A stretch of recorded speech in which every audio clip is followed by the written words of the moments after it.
RSS ಪಥಸಂಚಲನಕ್ಕೆ ಅವಕಾಶ ಕೋರಿ ಅರ್ಜಿಯನ್ನ ಹಾಕಿರುವಂತಹ ಒಂದು ಪ್ರಕರಣಕ್ಕೆ ಸಂಬಂಧಪಟ್ಟ ಹಾಗೆ ಇದೀಗ ಕೋರ್ಟ್ನಲ್ಲಿ ವಿಚಾರಣೆ ನಡೀತಾ ಇದೆ. ನವೆಂಬರ್ 2ನೇ ತಾರೀಕು ಪಥಸಂಚಲನಕ್ಕೆ ಅವಕಾಶವನ್ನ ಕೊಡಬೇಕು ಅಂತ ಹೇಳಿ ಆರ್ಎಸ್ಎಸ್ ಕೋರ್ಟ್ಗೆ ಮನವಿಯನ್ನ ಸಲ್ಲಿಸಿ ಅರ್ಜಿಯನ್ನ ಹಾಕಿತ್ತು. ಸೊ ಈ ಒಂದು ವಿಚಾರಕ್ಕೆ ಸಂಬಂಧಪಟ್ಟ ಹಾಗೆ ಇದೀಗ ನ್ಯಾಯಾಲಯವೇ ದಿನಾಂಕ ಕೇಳಿದ್ದಕ್ಕೆ ನಾವು ನವೆಂಬರ್ 2ನೇ ದಿನಾಂಕವನ್ನ ಕೊಟ್ಟಿದ್ವಿ. ಅರ್ಜಿಯ ವಿಚಾರಣೆ ವೇಳೆ ಆರ್ಎಸ್ಎಸ್ ಪರ ವಕೀಲರು ವಾದವನ್ನ ಮಾಡ್ತಾ ಇದ್ದಾರೆ. ಚಿತ್ತಾಪುರದಲ್ಲಿ ಆರ್ಎಸ್ಎಸ್ ಪಥಸಂಚಲನ ವಿಚಾರಕ್ಕೆ ಸಂಬಂಧಪಟ್ಟ ಹಾಗೆ ಇದೀಗ ಕೋರ್ಟ್ನಲ್ಲಿ ವಿಚಾರಣೆ ನಡೀತಾ ಇದೆ. ಇವತ್ತು ಬಹಳ ಕುತೂಹಲಕ್ಕೆ ಕಾರಣ ಆಗಿದೆ. ಇವತ್ತು ಕೋರ್ಟ್ ಏನ್ ಕೊಡುತ್ತೆ ತೀರ್ಪು, ಆದೇಶದಲ್ಲಿ ಏನ್ ಇರುತ್ತೆ, ಆರ್ಎಸ್ಎಸ್ ಪಥಸಂಚಲನಕ್ಕೆ ಅವಕಾಶ ಸಿಗತ್ತಾ ಇಲ್ವಾ? ಯಾಕಂತ ಹೇಳಿದ್ರೆ ಆರ್ಎಸ್ಎಸ್ ನ ಒಂದು ಅವಕಾಶದ ಜೊತೆಗೇನೆ ಇನ್ನೂ ಕೂಡ 2ರಿಂದ 3 ಅರ್ಜಿಗಳು ಬಂದಿವೆ. ನಮಗೂ ಕೂಡ ಪಥಸಂಚಲನಕ್ಕೆ ಅವಕಾಶ ಮಾಡಿಕೊಡ್ಬೇಕು ಅಂತ ಹೇಳಿ ಒಂದು ರೈತ ಸಮುದಾಯದ ವೆಲ್ಫೇರ್ ಅಸೋಸಿಯೇಷನ್ ಹಾಕಿರೋದು, ಮತ್ತೊಂದು ಕಡೆ ರೈತ ಸಂಘ, ಮತ್ತೊಂದು ಕಡೆ ಹಸಿರು ಸೇನೆ, ಹೀಗೆ 2ರಿಂದ 3 ಅರ್ಜಿಗಳು ಈಗಾಗಲೇ ಇದೆ. ಈ ಹಿನ್ನೆಲೆಯಲ್ಲಿ ಈಗ ಅವಕಾಶ ಸಿಗುತ್ತಾ ಇಲ್ವಾ ಆರ್ಎಸ್ಎಸ್ ಪಥಸಂಚಲನಕ್ಕೆ ಅನ್ನುವಂತಹ ವಿಚಾರಕ್ಕೆ ಸಂಬಂಧಪಟ್ಟ ಹಾಗೆ ಇದೀಗ ಕೋರ್ಟ್ನಲ್ಲಿ ಇದರ ವಿಚಾರಣೆ ಆಗ್ತಾ ಇದೆ. ಕಲಬುರಗಿಯ ಹೈಕೋರ್ಟ್ ಪೀಠದಲ್ಲಿ ಅರ್ಜಿಯ ವಿಚಾರಣೆ ನಡೀತಾ ಇದ್ದು ನವೆಂಬರ್ 2ರಂದೇ ಪಥಸಂಚಲನಕ್ಕೆ ನಮಗೆ ಅವಕಾಶವನ್ನ ಕೊಡಬೇಕು ಅಂತ ಹೇಳಿ ಆರ್ಎಸ್ಎಸ್ ಪರ ವಕೀಲರು ವಾದವನ್ನ ಮಂಡನೆ ಮಾಡ್ತಾ ಇದ್ದಾರೆ. ರಾಜ್ಯದ 450 ಕಡೆಗಳಲ್ಲಿ ನಾವು ಪಥಸಂಚಲನವನ್ನ ಮಾಡಿದ್ವಿ. ಎಲ್ಲಿ ಕೂಡ ಏನೂ ಸಮಸ್ಯೆ ಆಗಿಲ್ಲ, ಭದ್ರತೆ ಸಮಸ್ಯೆನೇ ಆಗಿಲ್ಲ. ಒಂದು ವೇಳೆ ಏನಾದ್ರೂ ಭದ್ರತೆಯ ಸಮಸ್ಯೆ ಎದುರಾದ್ರೆ ಕೇಂದ್ರದಿಂದ ಭದ್ರತಾ ಪಡೆಗಳನ್ನ ನಿಯೋಜಿಸಿ ಅಂತ ಕೂಡ ಮನವಿಯನ್ನ ಮಾಡ್ಕೊಳ್ತಾ ಇದ್ದಾರೆ. ಈಗ ಈ ವಿಚಾರಕ್ಕೆ ಸಂಬಂಧಪಟ್ಟ ಹಾಗೇನೆ ಇವತ್ತು ಒಂದು ಅರ್ಜಿಯ ವಿಚಾರಣೆಯಾಗಿ ತೀರ್ಪು ಕೂಡ ಹೊರಬರೋದಕ್ಕೆ ಎಲ್ಲರೂ ಕೂಡ ಕಾಯ್ತಾ ಇರೋದು. ಏನಾಗತ್ತೆ, ಚಿತ್ತಾಪುರದ ಚದುರಂಗದಾಟದಲ್ಲಿ ಯಾರಿಗೆ ಅವಕಾಶ ಸಿಗತ್ತೆ ಅನ್ನುವಂತಹ ಕುತೂಹಲ ಅಂತೂ ಎಲ್ಲರಲ್ಲೂ ಕೂಡ ಇದೆ. ಈಗ ಆರ್ಎಸ್ಎಸ್ ಕೇಳ್ತಾ ಇರೋದು ದಿನಾಂಕವನ್ನ ನೀವು ಕೇಳಿದ್ರಿ, ನಾವು ನವೆಂಬರ್ 2 ಅಂತ ಹೇಳಿದ್ವಿ. ಹಾಗಾಗಿ ನ್ಯಾಯ ಕೇಳಿದಂತಹ ದಿನಾಂಕದ ದಿನವೇ ನಮಗೆ ಪಥಸಂಚಲನ ಮಾಡೋದಕ್ಕೆ ಅವಕಾಶವನ್ನ ಮಾಡಿಕೊಡ್ಬೇಕು ಅಂತ ಕೇಳ್ತಾ ಇದ್ದಾರೆ.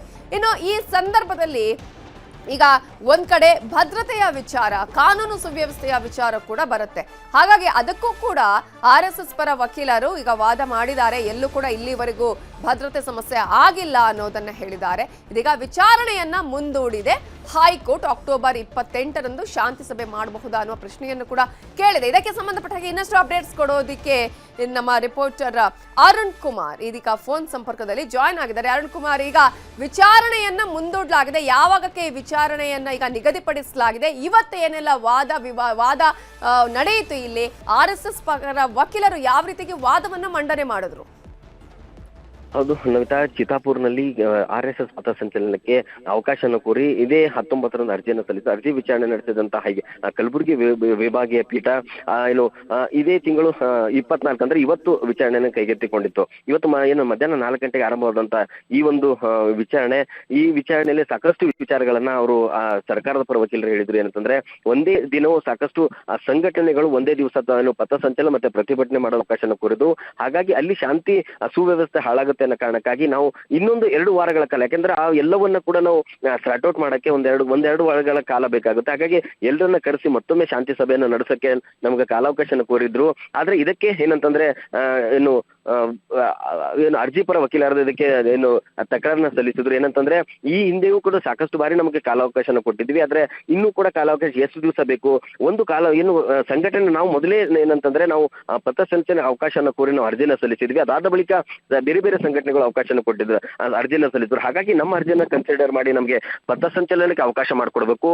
ನಿಮಗೆ ಏನಂದ್ರೆ ಕಾನೂನು ಸುವ್ಯವಸ್ಥೆ ಏನಾದ್ರೆ ಏನು ಅಲ್ಲಿ ಏನಾದ್ರು ತೊಂದರೆ ಆಗ್ಬೋದು ಅನ್ನೋ ನಿಟ್ಟಿನಲ್ಲಿ ನಿಮಗೆ ಭದ್ರತೆ ದೃಷ್ಟಿಯಿಂದ ಏನಾದ್ರು ಬೇಕಿದ್ರೆ ಕೇಂದ್ರದ ಫೋರ್ಸ್ ಅನ್ನ ಕೂಡ ಯೂಸ್ ಮಾಡ್ಕೊಂಡು ನಮಗೆ ಭದ್ರತೆಯನ್ನು ಒದಗಿಸುವಂತ ಕೆಲಸ ಮಾಡ್ಬೇಕಂತ ವಾದವನ್ನ ಮಂಡಿಸಿದ್ರು. ಆದ್ರೆ ಇಬ್ಬರ ಸರ್ಕಾರ ಮತ್ತೆ ಅರ್ಜಿದಾರರ ಪರ ವಕೀಲರ ಇಬ್ಬರ ವಾದ ವಿವಾದವನ್ನು ಆಲಿಸಿದಂತಹ ನ್ಯಾಯಮೂರ್ತಿ ಅವರು ಇದೇ ತಿಂಗಳು 28ಕ್ಕೆ ಸರ್ಕಾರದ ಏನು ಪರ ವಕೀಲರಿಗೆ ಏನಂತಂದ್ರೆ ಇದೇ 28 ಶಾಂತಿ ಸಭೆಯನ್ನ ಮಾಡಿ ಮತ್ತೆ 30ನೇ ತಾರೀಕು ಮತ್ತೆ ನಾವು ಬರ್ಬೋದಾ ಅಂತ ಒಂದು ಏನು ಕೇಳಿದ್ರು. ಆ ಸಂದರ್ಭದಲ್ಲಿ ಅವ್ರಿಗೆ ಏನಂತ 28ಕ್ಕೆ ನಾವು ಶಾಂತಿ ಸಭೆಯನ್ನ ಮಾಡ್ತೀವಿ, ಅದಾದ ಬಳಿಕ 30ನೇ ತಾರೀಕೆ ಮತ್ತೆ ಕೋರ್ಟ್ಗೆ ಬರ್ತೀವಿ ಅನ್ನೋ ಮಾತು ಕೂಡ ಹೇಳಿದ್ದಾರೆ.